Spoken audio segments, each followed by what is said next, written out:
Hi, this is Mark Hashmeyer, your golf course superintendent. Since we're going to be aerifying next week, I wanted to take a few minutes to illustrate some of the important aspects of aerifying and the issues we have with our green and why we do what we do. First, I have two tools here. One is a moisture meter, and it takes a volumetric moisture reading of the soil.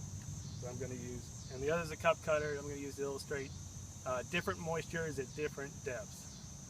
This is the 13th green. This is one we struggled with a lot this year, so I thought it would be a good place to illustrate. First thing I'm going to do is going to take a moisture reading of an area of this green that functions pretty well, that we don't have problems with. It reads 20, 25. That's a healthy green. The total volume of the green is 100%. About 50% of that is soil. The other 50% is airspace or water space. And the USGA green after big rain should drain down to about 20% moisture. That gives you about half air, half water, and is a healthy green. So this is 25%. It's a healthy area. And what I'm going to do is I'm going to take 4-inch core right off that same spot.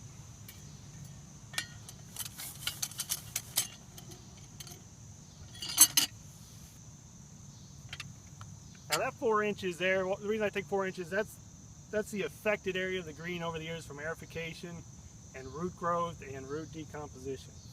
Now I'm going to take a second reading at that 4-inch depth. And it reads 10%. And that's good for a USGA functioning green, and that's what we want to see. We just had a 1.5-inch rain last night, reading 25% the day after. Healthy green, healthy water, healthy airspace. And 10% down below. So this is a firm green 1 day after almost a 2-inch rain event.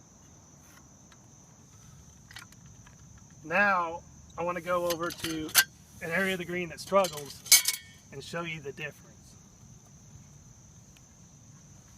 This green,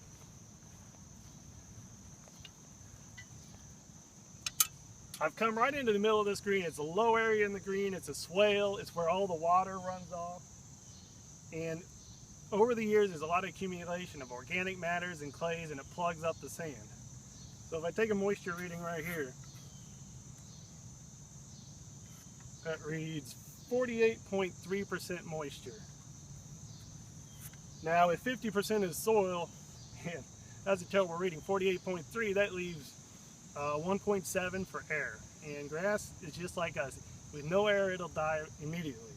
So what happens here is it gets choked off after big rains, and the roots die and it thins out. So this is the main reason we aerify. But what I want to show you is I'm going to take a 4-inch plug right off this area.